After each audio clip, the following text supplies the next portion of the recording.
É interessante porque lá em João, capítulo 3, a gente vai encontrar, depois de Jesus falar sobre a missão que ele mesmo tem, quando ele diz, Deus amou o mundo de tal maneira que deu o seu Filho unigênito para que todo que nele crê não pereça, mas tenha vida eterna. A gente, continuando o texto, a partir do versículo 2, a gente vai perceber que começa a haver um problema entre discípulos de Jesus e discípulos de João Batista.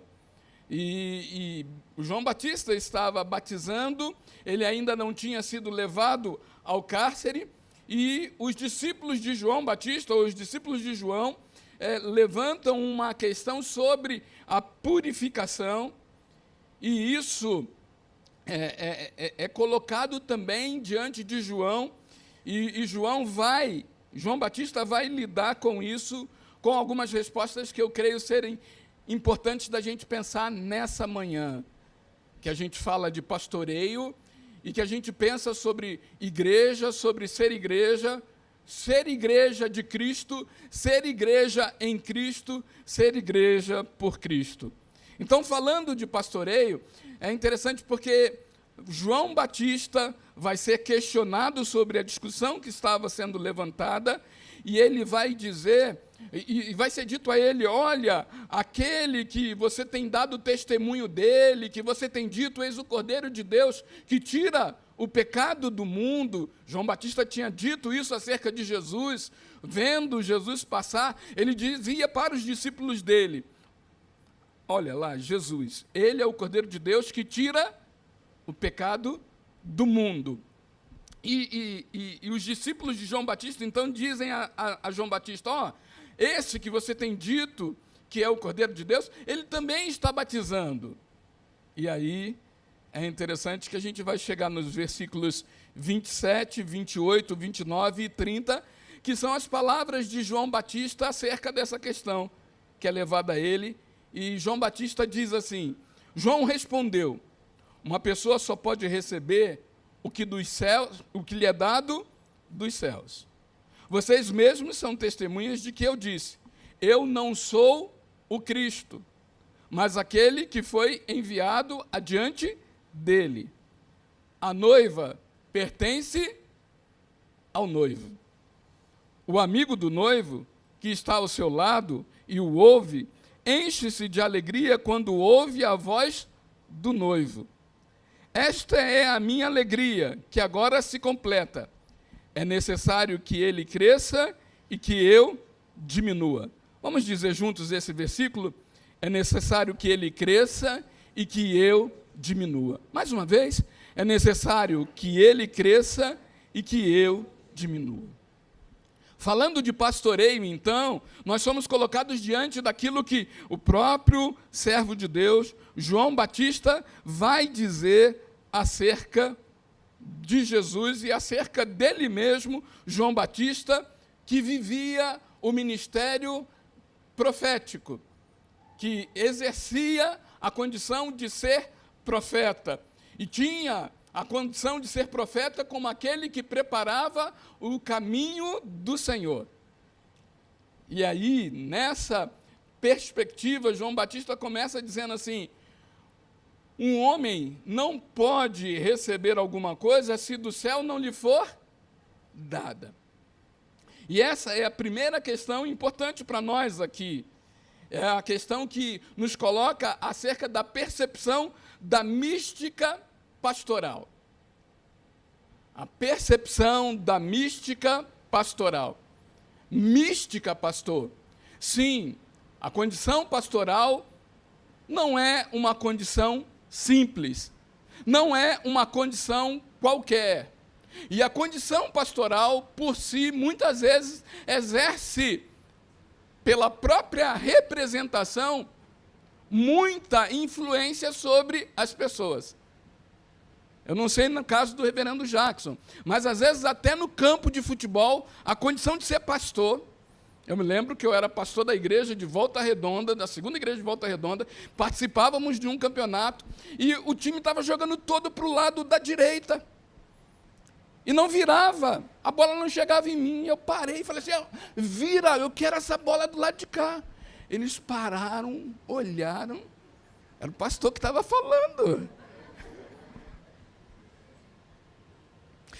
E é muitas vezes assim para muita gente, se o pastor falou, o homem de Deus falou, e uma vez que o homem de Deus falou, não há o que eu tenha que questionar.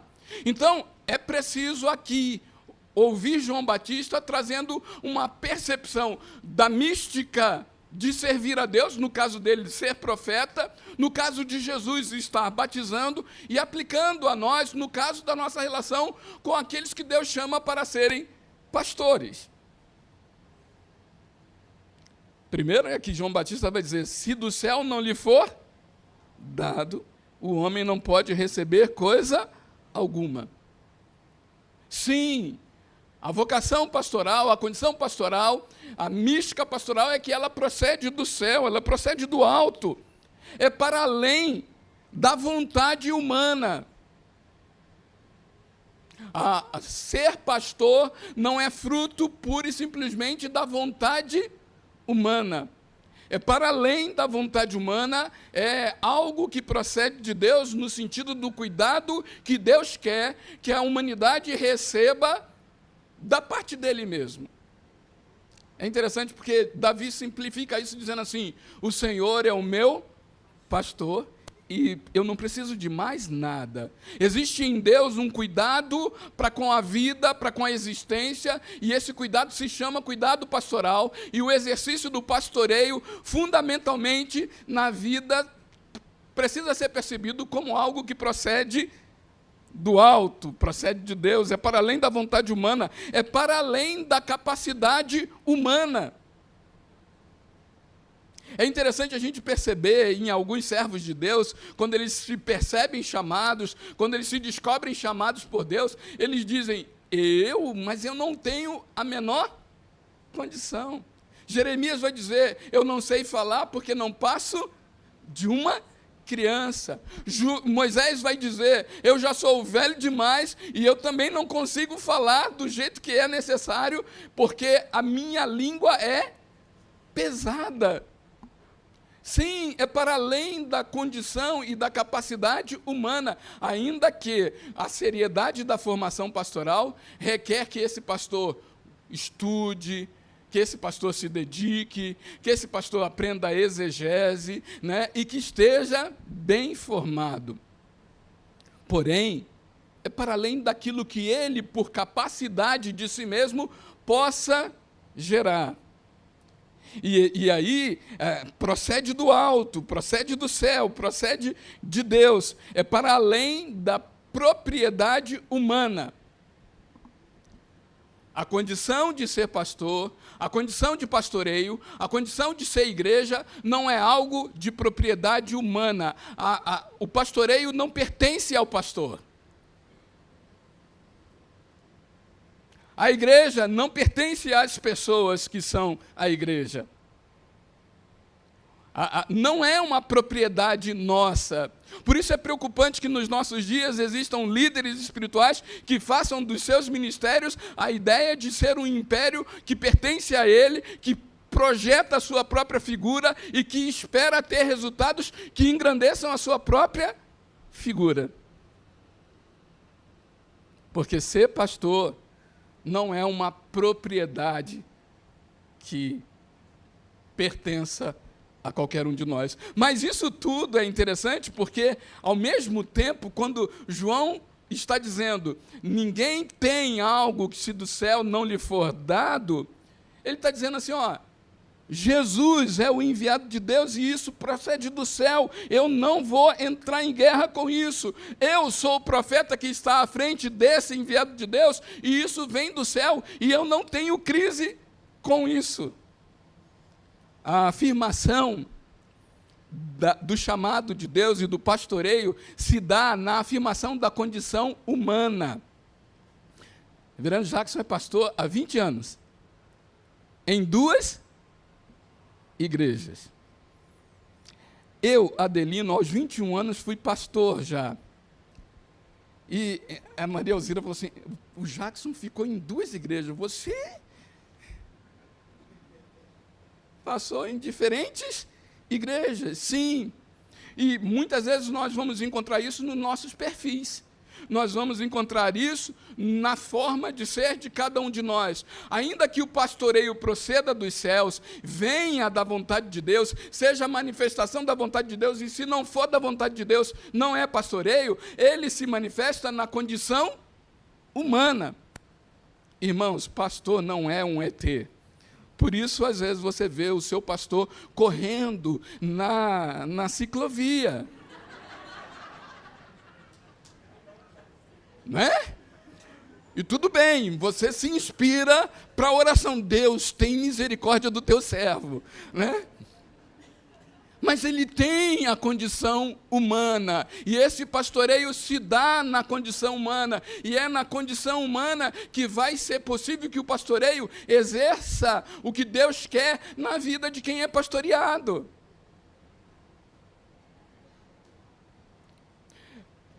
Sim, o que eu estou querendo enfatizar aqui é que o pastoreio traz a ideia de que há um santo homem de Deus entre nós, porque procede do céu. Mas há um homem entre nós. Há uma figura humana que Deus usa entre nós. E aí é interessante porque a gente vai para o versículo 28. Porque no versículo 28, João Batista vai dizer, vocês são testemunhas do que eu disse a vocês. Eu não sou o Cristo, mas aquele que foi enviado adiante dele. Eu não sou o Cristo. Eu sou aquele que foi enviado diante dele. Não só João Batista tem a percepção da mística pastoral, o pastoreio procede de Deus, como ele tem a percepção da natureza dessa vocação, da natureza vocacional. Ele tem consciência dos limites da sua identidade. Eu não sou o Cristo. Eu não sou o Redentor. Eu não sou o Messias. Eu não sou aquele que vai ser a solução de tudo em sua vida. Não, não sou. E é interessante isso, irmãos, porque muitas vezes nós procuramos uma figura pastoral que possa responder a esse lugar. Sabe? Porque vai ser mais fácil eu me relacionar com a figura humana do pastor e que ele assuma diante de Deus a minha relação com Deus, do que eu mesmo ter a minha relação com Deus. Eugene Peterson trata disso num livro chamado O Pastor Contemplativo. E nesse livro ele diz que por causa disso, por causa dessa expectativa que nós muitas vezes temos, de que alguém assuma diante de Deus o nosso lugar, de alguém assumir a nossa relação com Cristo, ele diz assim, o pastor, por causa disso, deve ser subversivo. Por favor, não tire a minha palavra de contexto, eu sou capelão do seminário. Sobre essa outra coisa a gente pode conversar depois. Mas quando ele diz que o pastor deve ser subversivo, ele está dizendo o seguinte, o pastor não deve aceitar o lugar que é dado a ele pela expectativa da igreja, pela expectativa das pessoas, pela expectativa da ovelha, que ele assuma a relação dessa ovelha com Deus, que ele assuma a vida que essa ovelha precisa ter com Deus. Porque o seu papel é, eu não sou o Cristo, mas fui enviado para estar adiante dele. O meu papel é levar a igreja a relacionar-se com Cristo. Então, assim, não espere que você tenha o pastor como se fora uma agência de... Hoje não tem mais Unibanco, mas uma agência Itaú, 30 horas a seu dispor. Não cultive isso, porque a sua relação com Deus, que o pastor tem a responsabilidade de cuidar, não deixa de ser a sua relação com Deus. É interessante porque também João Batista está dizendo assim: eu não sou o Cristo e por isso eu não tenho sobre a vida de vocês uma autoridade que vocês possam pressupor que eu tenha. Tenham cuidado com isso. Um pastor cuidadoso, responsável, sim, ele é capaz de tomar decisões, ele é capaz de trazer orientações, mas ele é capaz de incentivar a sua igreja a amadurecer diante de Deus, a ter responsabilidade diante de Deus. Eu cheguei aqui hoje e entreguei para o pastor um presente. Falei, ó, um presente para você. Ele falou, não, eu já tenho esse livro. E o livro é Relacionamentos, de Paul Tripp e Timothy Leary. Aí ele disse assim para mim, eu falei, então você pode dar para um seminarista. Aí o seminarista que estava perto era o Eliseu, você estava cantando? É. Aí o Eliseu pegou, mas ele falou assim, não, mas peraí, o que eu tenho, eu comprei esse livro para a igreja. E eu comprei esse livro porque, às vezes, as pessoas dizem, eu tenho dificuldade de relacionamentos. Então, eu pego esse livro e digo assim, ó, lê esse livro e depois a gente conversa. Sim, essa é uma responsabilidade do pastor. Não de acolher, abrigar e dar jeito para todas as limitações da sua ovelha, mas ser capaz de, compreendendo a sua ovelha, dizer, olha, perceba como você pode crescer em Cristo. Perceba como você pode ser fortalecido, fortalecida em Cristo. Porque eu não sou o Cristo. Eu sirvo a Cristo caminhando com você. Lembro-me do pastor Mardoqueu Munhoz, um guatemalteco, ele falando sobre a questão de aconselhar, e ele comparou a questão de aconselhar com a questão de ser um salva-vidas. E ele diz que o salva-vidas, a primeira lição que ele aprende é que se ele tiver entre salvar duas vidas, ou seja, a pessoa que está se afogando e a dele, ele vai ter que salvar a dele. Né? O que ele pode tentar como recurso é dar um soco de um jeito que desmaie a vítima e possa, então, ter condições de salvar a vítima. E a ideia é, você não é capaz de assumir o todo do outro. Mas nós podemos ir a Cristo e, indo a Cristo, cuidarmos uns dos outros. É interessante, porque é isso que João vem e diz aqui. Ele tem consciência dos seus limites, ele não usurpa aquilo que não é pertinente a ele.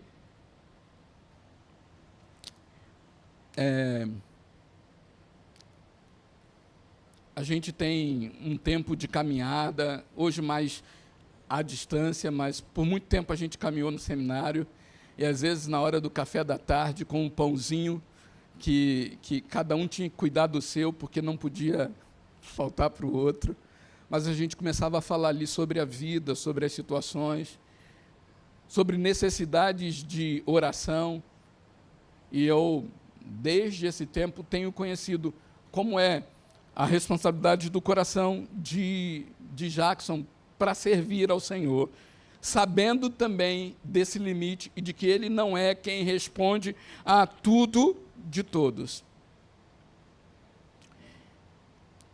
E, por favor, me permitam um parênteses aqui.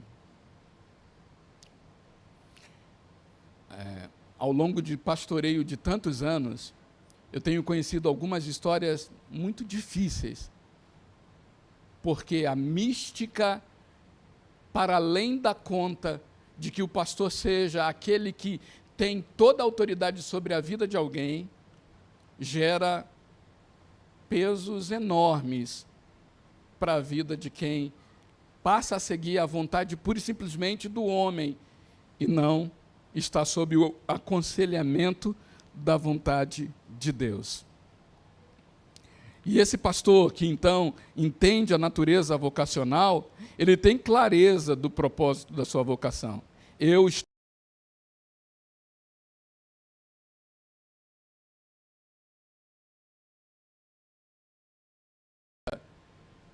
Convém que ele cresça e que eu diminua. Convém que ele cresça e que eu diminua. A gente canta essa canção muitas vezes, né? E é interessante pensar o contexto dessa declaração. Os discípulos de João Batista estão preocupados porque surgiu um novo líder que está ganhando muitos discípulos. E os discípulos de João Batista dizem, eles estão indo para lá, está todo mundo indo para lá. E João Batista diz assim, convém que ele cresça e que eu diminua. A obra é dele, o reino é dele, a igreja é dele, e nós nos dedicamos para ele. Então, quando nós muitas vezes cantamos e declaramos, convém que ele cresça e que eu diminua, será que nós nos damos conta do contexto dessa declaração, que é, não tenho um Deus a servir à minha vontade, mas estou chamado por Deus para servi-lo, para honrá-lo, e que isso seja manifestação da glória de Deus. E aí é interessante porque a gente chega no versículo seguinte, e eu peço um pouquinho mais da sua atenção agora nesse versículo seguinte. Porque João Batista vai fazer uma coisa que eu acho inesperada no perfil de João Batista. João Batista vivia no deserto. João Batista alimentava-se de gafanhoto e mel silvestre. João Batista parecia um botafoguense.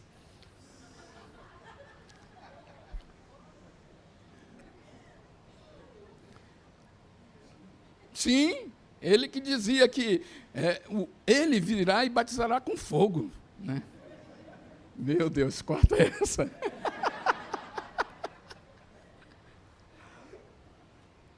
Mas para não perder, Jesus era da cruz.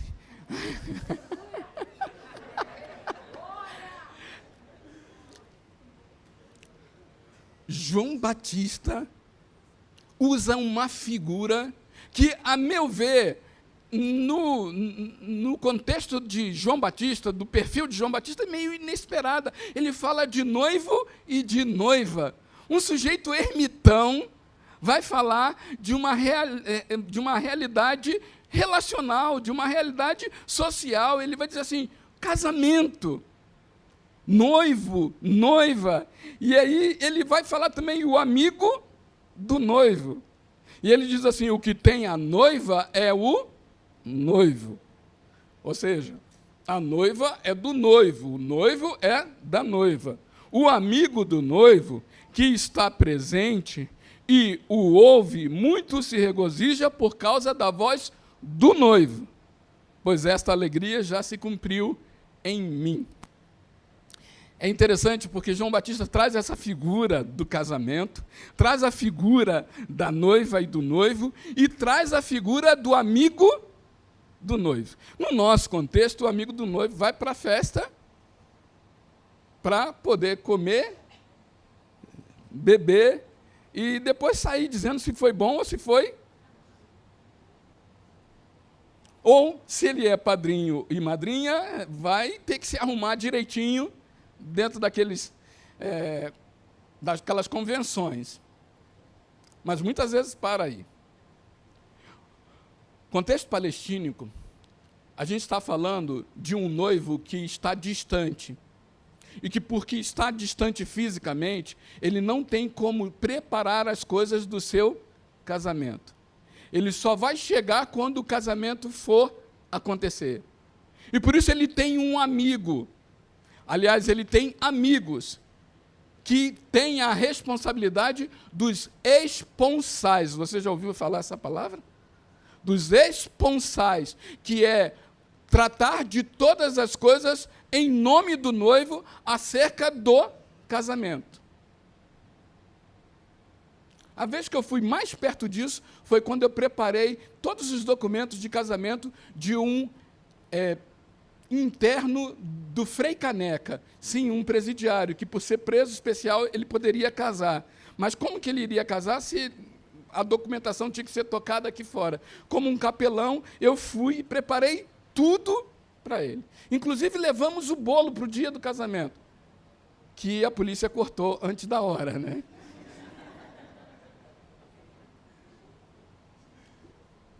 Os esponsais são a responsabilidade do amigo do noivo. O amigo do noivo assume todas as coisas de preparação, os custos que vão sendo necessários, porque ele sabe que o noivo, quando chegar, vai assumir esses custos. Mas ele vai preparando todas as coisas.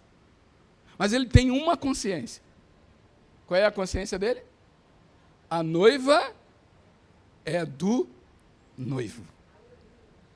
A noiva é do noivo. Eu não sou o noivo, eu sou o amigo. E se eu sou o amigo, o que cabe a mim? A alegria de ser amigo do noivo. E qual que é a alegria de ser amigo do noivo? Ele diz, a alegria do amigo do noivo é quando ele ouve a voz do noivo. Por quê? Isso significa o seguinte: o noivo chegou. Acabou a minha parte. Acabou a minha missão. E eu fiz tudo que era devido a mim. E o Pix vai ser feito, eu vou receber o que eu gastei, né? Não vai ter problema nenhum. O amigo do noivo, ele se alegra com a chegada do noivo. E ao se alegrar com a chegada do noivo, ele encontra uma alegria incomum, que no pastoreio, que na obra de Cristo, que João Batista mesmo vai receber como resposta. Lá em Lucas 7, João Batista vai mandar perguntar: Jesus, tu és mesmo o Cristo ou nós devemos esperar outro? E a resposta de Jesus na mesma hora foi: diga a eles, a João Batista, Jesus curou muitos de doenças e todos os tipos de sofrimento, bem como de espíritos malignos, e concedeu visão a muitos que eram cegos. Ou seja, vão e digam a João Batista: os cegos veem, os surdos ouvem, e é anunciada a palavra do Senhor. O noivo está aqui, o noivo chegou. O pastoreio, a alegria do pastor é saber que Cristo está sendo vivo na vida das suas ovelhas. Que na sua realidade pessoal, você está conhecendo a Cristo, está vivendo a vida em Cristo, e que isso se amplia para a sua realidade familiar, que a sua realidade familiar passa pelo processo da transformação, da presença e da graça de Cristo. Esse processo pode ser um pouco mais demorado, esse processo pode ser rápido, esse processo pode levar o tempo que for, mas há um noivo presente que abençoa e que transforma as vidas, e este é Jesus. E o pastoreio significa ter a alegria de ver Cristo na vida de nossas ovelhas. Eu tenho certeza que isso é uma alegria do coração de Jackson. Saber que aquilo que tem acontecido na vida de uma ou outra ovelha vai sendo respondido pela graça de Cristo. E é interessante porque é essa alegria de ver Cristo e é a alegria de desfrutar da amizade do noivo. Existe uma alegria aqui que João Batista fala, é a alegria por ser amigo do noivo. E por favor me permitam, estou caminhando para o fim, por favor me permitam, se puder, pense comigo. Primeira vez que João Batista se alegrou com o noivo Jesus, eles ainda eram fetos. quando Maria chega à casa de Isabel, a Bíblia diz que o neném no ventre de Isabel se remexe. É tipo assim, João Batista diz, meu primo chegou. E eu fico imaginando, por favor, me permitam isso, tá? Fico imaginando os meninos, Jesus e João Batista, crescendo juntos, jogando bola de gude junto. Eu acho que eles jogavam dupla na mesma dupla. Dupla que eu digo é aquela dupla de bater bola no gol à distância. Jogavam dupla na mesma dupla. E, pastor, onde que está isso na Bíblia? Olha, eu sei que eu vou forçar, mas lá em João 2, diz que quando José e Maria se perguntaram sobre onde estava Jesus na volta de Jerusalém, eles disseram assim, está entre os amigos. E eles ficaram tranquilos com isso por 3 dias. Percebe? O que eu estou querendo dizer é que a obra do reino de Deus não é uma obra que desumaniza aqueles que estão nessa obra. Ao contrário, essa obra apresenta a verdadeira humanidade de tal maneira que, nas coisas mais simples, será possível vivenciar a profunda amizade. Pastor, mas não tem mais texto para o senhor sustentar tudo isso, é verdade. Mas eu queria que você pensasse comigo. Em Lucas, capítulo 7, Jesus pergunta assim, o que vocês saíram para ver aí? Vocês saíram para ver um caniço agitado pelo vento? E Jesus está falando de João Batista. Vocês estavam querendo ver alguém bem vestido? Não. Os que se vestem muito bem estão nos palácios. Vocês sabem que João Batista não está nos palácios. Mas eu quero dizer para vocês, dos nascidos de mulher, não há alguém igual a João Batista. Percebe o que Jesus fala de João Batista? A gente olha Jesus e João Batista já no ministério, então a gente de repente vê numa distância enorme. Mas tem um caminho vivido em que se percebe a presença de Deus, se percebe os horizontes de Deus. Quando João Batista e Jesus chegaram na adolescência e foram fazer vestibular, João Batista escolheu o curso de meio ambiente com foco no deserto. Jesus, sociologia, antropologia, ciências humanas, porque não deixaram ele entrar na medicina, porque ele já curava todo mundo.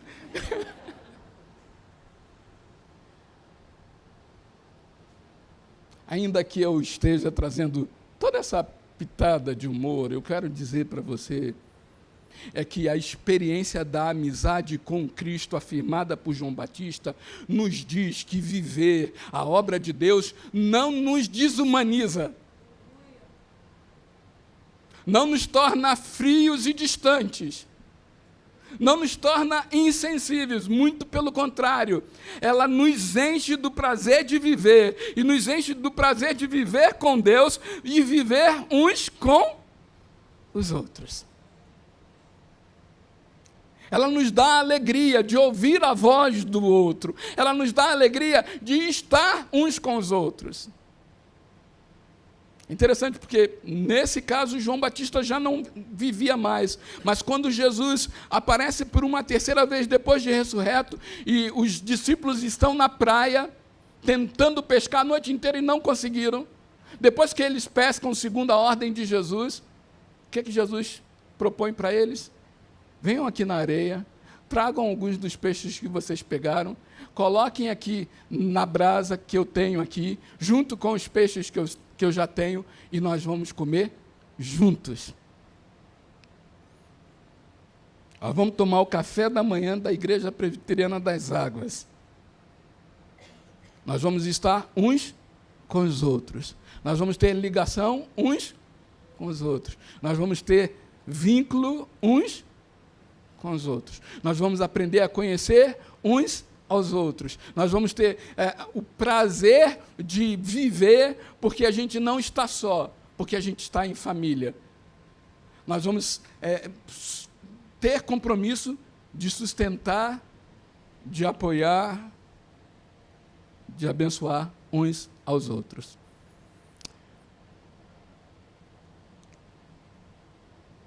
Falando de pastoreio, estamos falando da percepção da mística pastoral.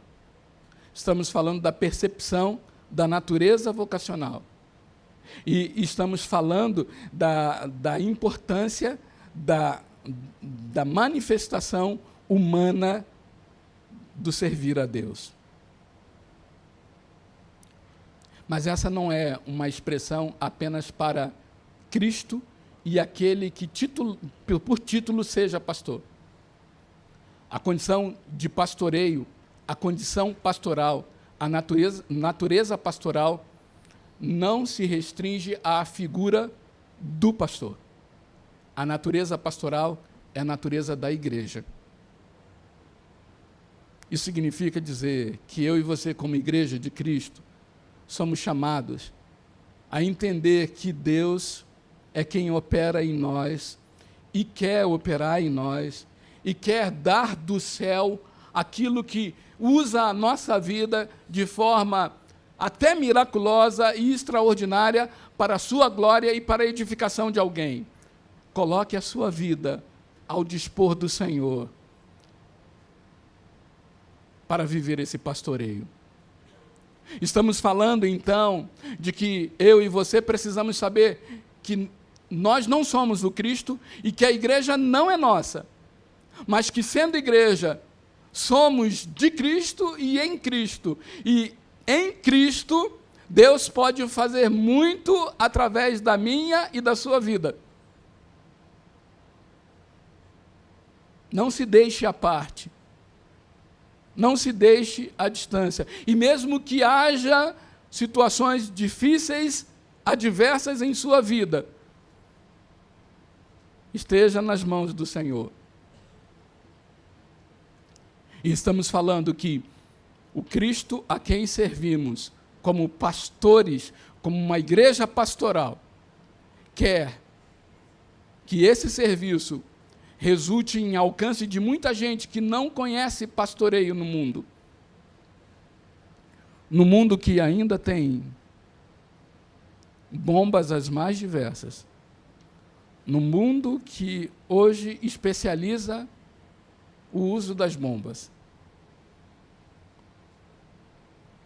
E que é até de nos pasmar. Hoje, a Ucrânia ganha maior poder de negociação para com os Estados Unidos e para com as nações europeias, tendo ficado à parte por muito tempo, mas hoje ela ganha por quê? Porque ela produz 2.000 drones por dia para uso bélico. E ela tem o conhecimento de engenharia nessa área que os outros países não têm. Estamos falando de que um país que estava em guerra pedindo socorro pode agora ganhar socorro porque ele é especialista para ajudar o outro que começou a guerra. Essa é a realidade que nós estamos falando de nós, seres humanos. E aí, é nessa realidade que eu e você estamos colocados. Mas, pastor, eu não conheço Trump, eu não conheço Vladimir Putin, eu não conheço Zelensky, o primeiro nome vocês sabem como é que é. Volodymyr, isso. Eu não conheço aqueles que estão no Irã, em Israel, mas a hostilidade está no nosso dia a dia. E eu e você somos igreja de Deus para sermos pastores, para pastorearmos o nosso dia a dia. E vermos alguém ser alcançado para a glória de Deus. E desfrutarmos nós mesmos do cuidado pastoral de Deus. Curve a sua cabeça.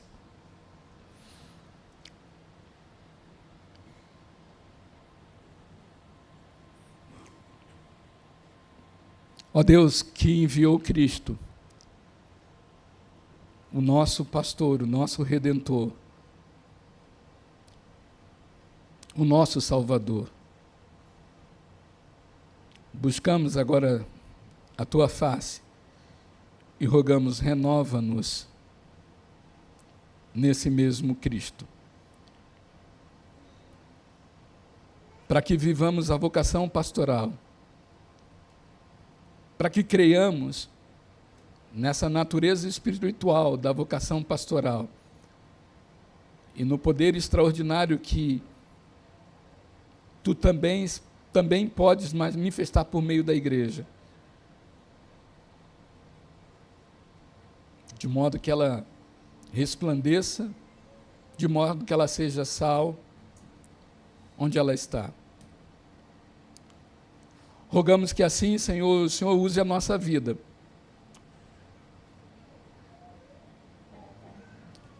e nos ensine a ter atenção, cuidado, amor pastoral, alegria pastoral no alcance de pessoas. E ao mesmo tempo rogamos, vem e dá-nos na nossa própria vida esse cuidado, essa alegria do teu pastoreio, que toma as nossas questões e nos leva a crescer em Cristo Jesus. Abençoa assim aos que aqui estão, aos que acompanham pela transmissão, ao que venham acompanhar. Que a tua graça esteja sobre nós.